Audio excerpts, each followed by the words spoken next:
میلاد شریف کی بزم کو پورے شوق سے کریں، درد سے کریں۔ اس میں کثرت عوام کی ضروری نہیں، بڑا خطیب ضروری نہیں، بڑا نعت خواں ضروری نہیں، اس میں تو دل کا جذبہ ضروری ہے۔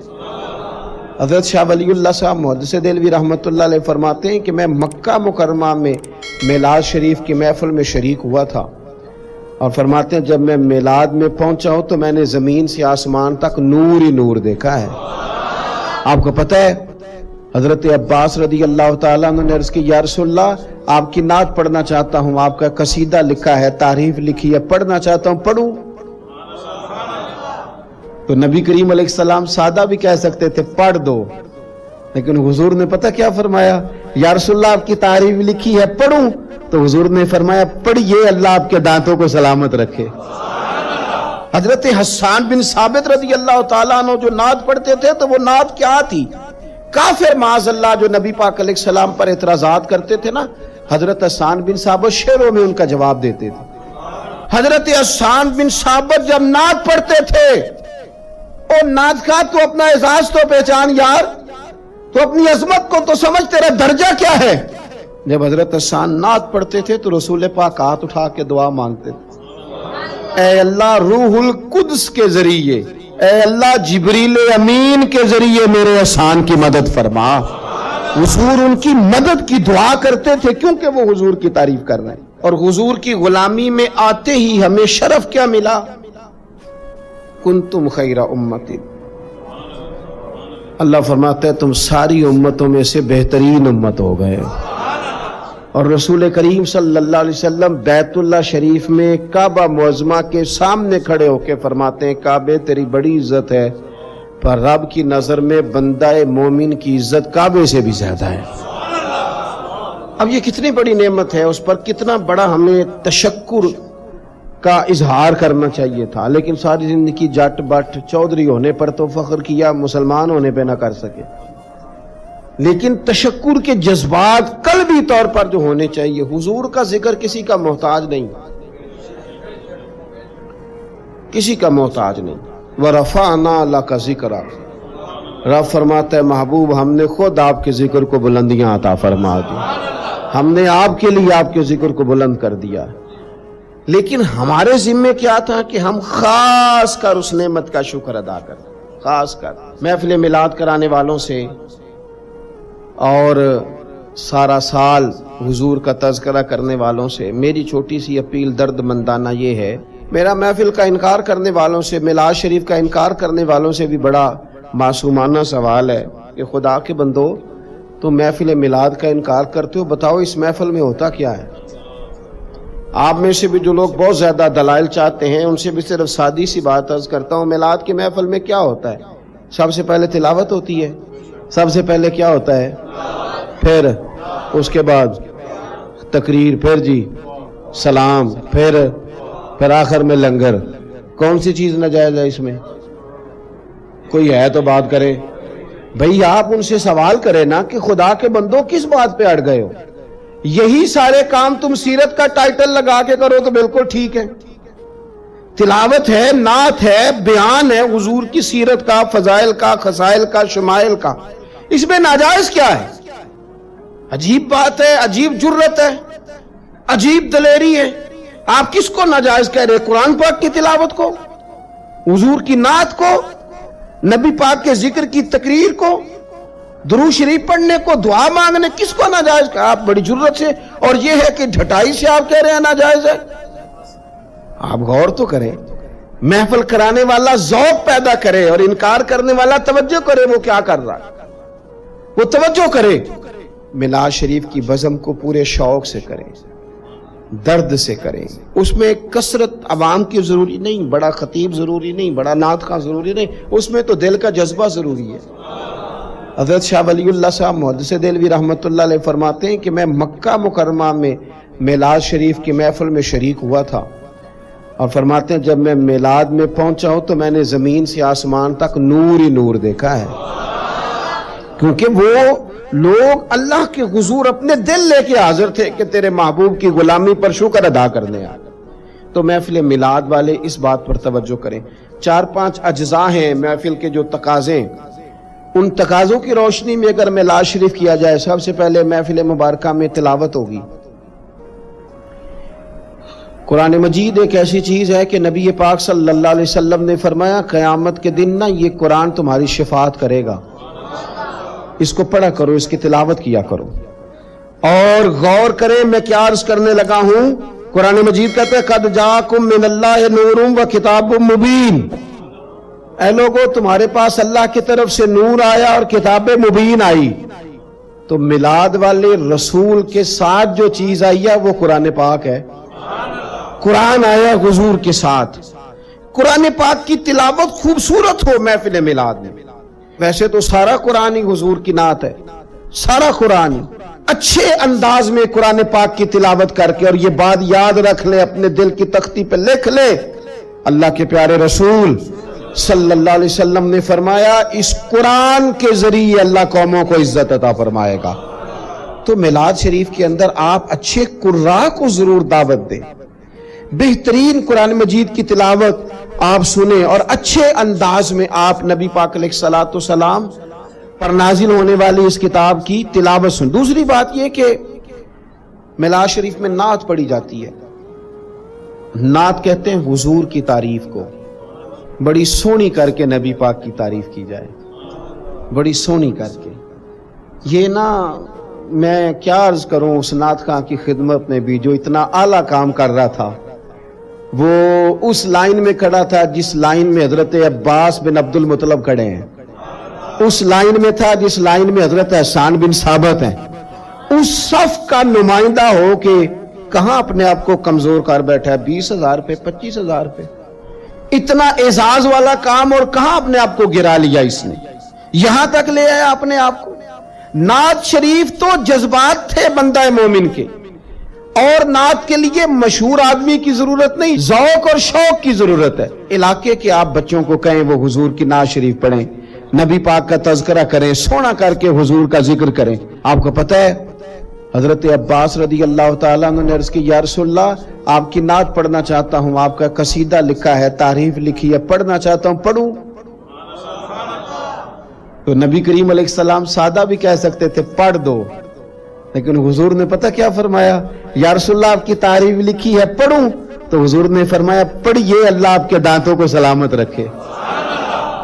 اتنا اعزاز نعت کا، اتنا اجر حضور کی نعت کا۔ حضرت حسان بن ثابت رضی اللہ تعالیٰ عنہ جو نعت پڑھتے تھے تو وہ نعت کیا تھی؟ کافر معاذ اللہ جو نبی پاک علیہ السلام پر اعتراضات کرتے تھے نا، حضرت حسان بن ثابت شعروں میں ان کا جواب دیتے تھے۔ حضرت حسان بن ثابت جب نعت پڑھتے تھے، او نعت کا تو اپنا اعزاز تو پہچان یار، تو اپنی عظمت کو تو سمجھ، تیرا درجہ کیا ہے۔ جب حضرت حسان نعت پڑھتے تھے تو رسول پاک ہاتھ اٹھا کے دعا مانگتے تھے، اے اللہ روح القدس کے ذریعے، اے اللہ جبریل امین کے ذریعے میرے حسان کی مدد فرما۔ حضور ان کی مدد کی دعا کرتے تھے کیونکہ وہ حضور کی تعریف کر رہے ہیں۔ تو آپ دیکھیں یہ اعزاز کتنا بڑا ہے، یہ مرتبہ کتنا بڑا ہے۔ بنو نجار بہت اعلیٰ قبیلہ تھا مدینہ منورہ کا۔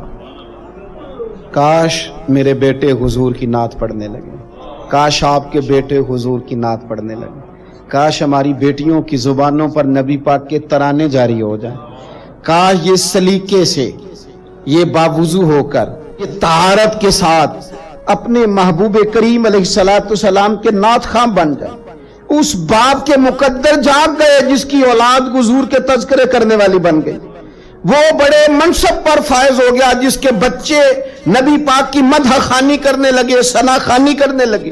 بنو نجار قبیلے کی بچیاں حضور مدینے آئے تو دف بجاتی، وہ ننھی بچیاں جو بیٹھ کر وہاں دف بجاتی تھی، رسول پاک کی جانب اشارے کر کے گاتی تھی کہ ہم ہیں بچیاں نجار کے عالی گھرانے کی، خوشی ہے آمنہ کے لال کے تشریف لانے کی، ہمیں خوشی ہے آمنہ کے لال کے تشریف لانے کی۔ وہ نا حضور کا ذکر کرتی ہیں، نبی کریم علیہ السلام کی تعریف کرتی ہیں تو حضور ان کے پاس سے گزرے۔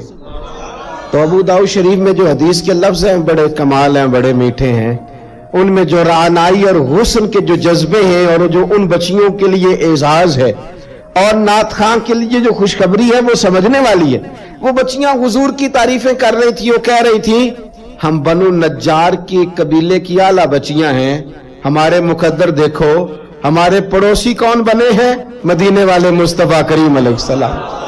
اس لیے خوش ہیں کہ حضور ہمارے پڑوسی بن گئے، مدینے آ گئے، حضور ان کے قریب سے گزرے.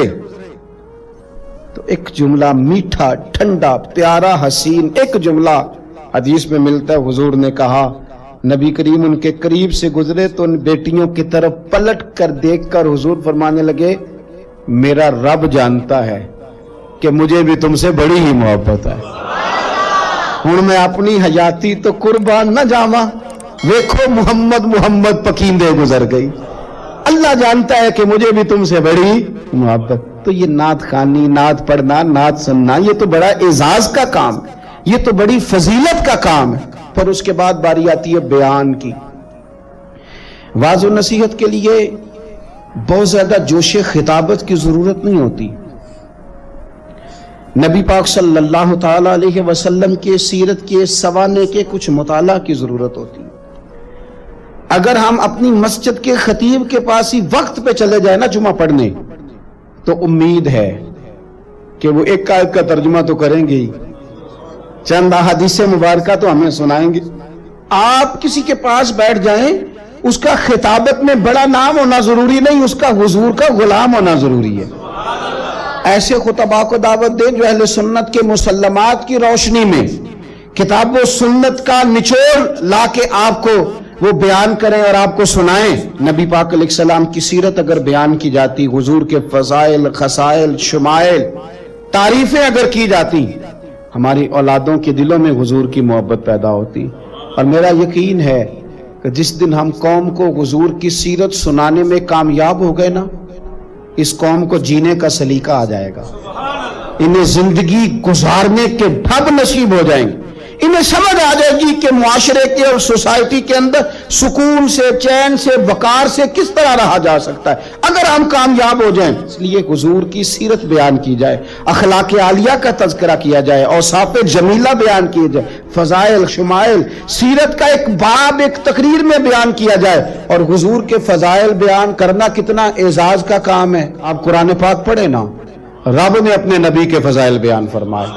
لقد من اللہ علی المؤمنین اذ بعث فیہم رسولا لقد جاءکم رسول من انفسکم عزیز علیہ ما عنتم حریص علیکم بالمؤمنین رؤوف الرحیم. یا ایھا النبی انا ارسلناک شاہدا ومبشرا ونذیرا وداعیا الی اللہ باذنہ وسراجا منیرا وما ارسلناک الا رحمتا للعالمین.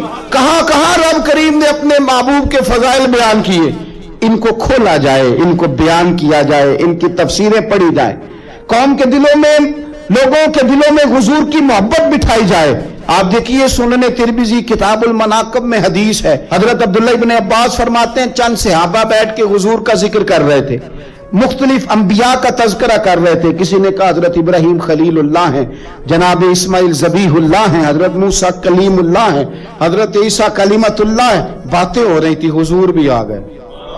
فرمایا جو تم نے کہا میں نے سن لیا، سنو پھر اعلیٰ وانا حبیب اللہ. میں فخر سے نہیں کہتا مجھے رب نے اپنا محبوب بنایا ہے، میں فخر سے نہیں کہتا. حضور فرمانے لگے سنو، قیامت کے دن حمد کا جھنڈا میرے ہاتھ میں ہوگا پر میں فخر سے نہیں کہتا. فرمایا قیامت کے دن سب سے پہلے میں شفاعت کروں گا اور میری شفاعت ہی قبول کی جائے گی پر میں فخر کے ساتھ نہیں کہتا. فرمایا صبح قیامت سب سے پہلے جنت کا دروازہ میں کھٹکھٹاؤں گا اور میرے لیے ہی سب سے پہلے کھولا جائے گا پر میں فخر کے ساتھ نہیں کہتا. رسول کریم صلی اللہ تعالی علیہ وسلم ارشاد فرمانے لگے فقیر، غریب، مومن قیامت کے دن میرے ساتھ جنت میں جائیں گے پر میں فخر کے ساتھ نہیں کہتا. حضور فرمانے لگے پہلوں میں بھی اور پچھلوں میں بھی اللہ کی بارگاہ میں سب سے زیادہ اعزاز میرا ہوگا پر میں فخر کے ساتھ نہیں کہتا. فاضل بریلوی کیا فرماتے ہیں؟ کہتے ہیں پیش حق مجدہ شفاعت کا سناتے جائیں گے، وہ آپ روتے جائیں گے، ہم کو ہنساتے جائیں گے. باغ جنت میں محمد مسکراتے جائیں گے صلی اللہ تعالی علیہ وسلم. باغ جنت میں محمد مسکراتے جائیں گے. پھول رحمت کے گریں گے ہم اٹھاتے جائیں گے. اور کیا کسی نے خوب کہا, خلد میں ہوگا ہمارا داخلہ اس شان سے ہم یا رسول اللہ کا نعرہ لگاتے جائیں, یا رسول اللہ کا نعرہ لگاتے جائیں. تو حضور نے تو خود اپنے فضائل بیان کیے, لہذا بہترین گفتگو. پھر صلاۃ و سلام ہوگا محفل میں.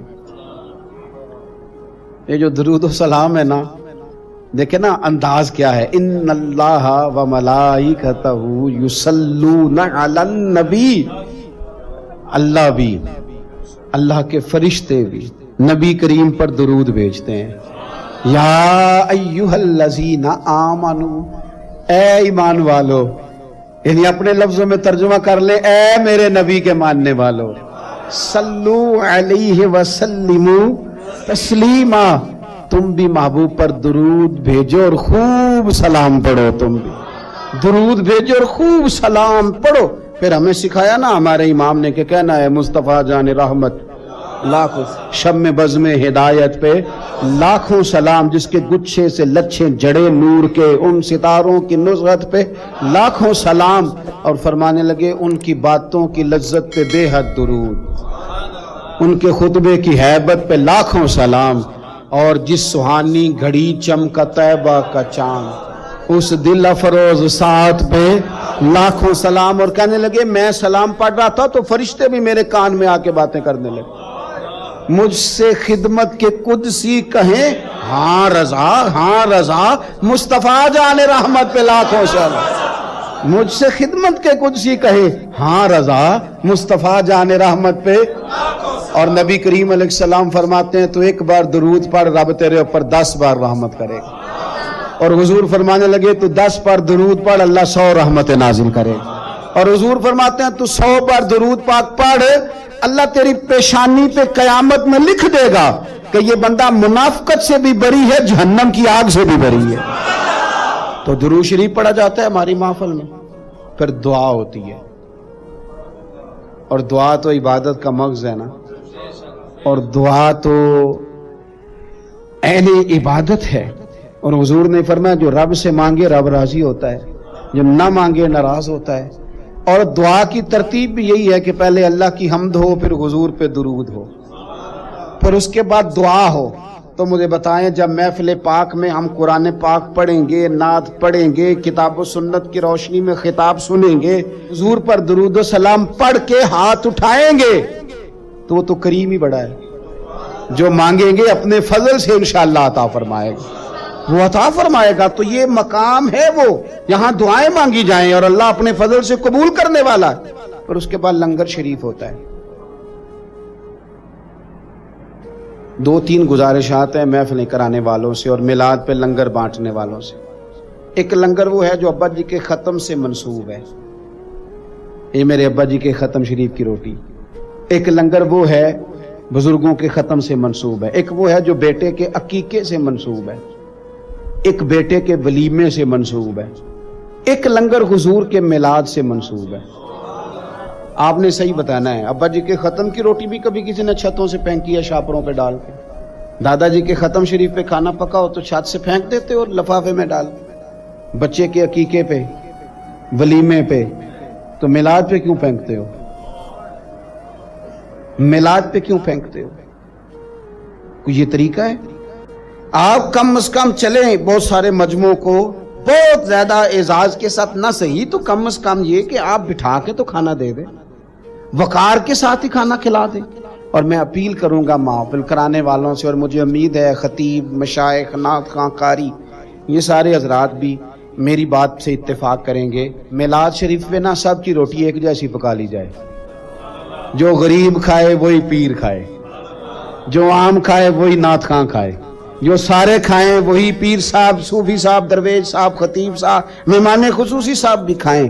اور یارو کچھ لوگ روز گوشت کھاتے ہیں, کچھ گھر ایسے ہیں کہ اگر چاولوں میں گوشت پڑ بھی جائے نا تو سارے بچوں کو بوٹیاں نہیں ملتی. ان گھروں میں بچے نا گوشت کے لیے لڑتے ہیں کہ میں نے بوٹی کھانی یا میں نے بوٹی کھانی, اور باپ پریشان, غریب, کمزور دور بیٹھ کے دیکھتا ہے کہ میری جیب میں زیادہ پیسے ہوتے تو میں زیادہ گوشت لاتا. ایسا نہ ہو کہ ہم میلاد شریف پہ زیادہ گوشت ڈال کے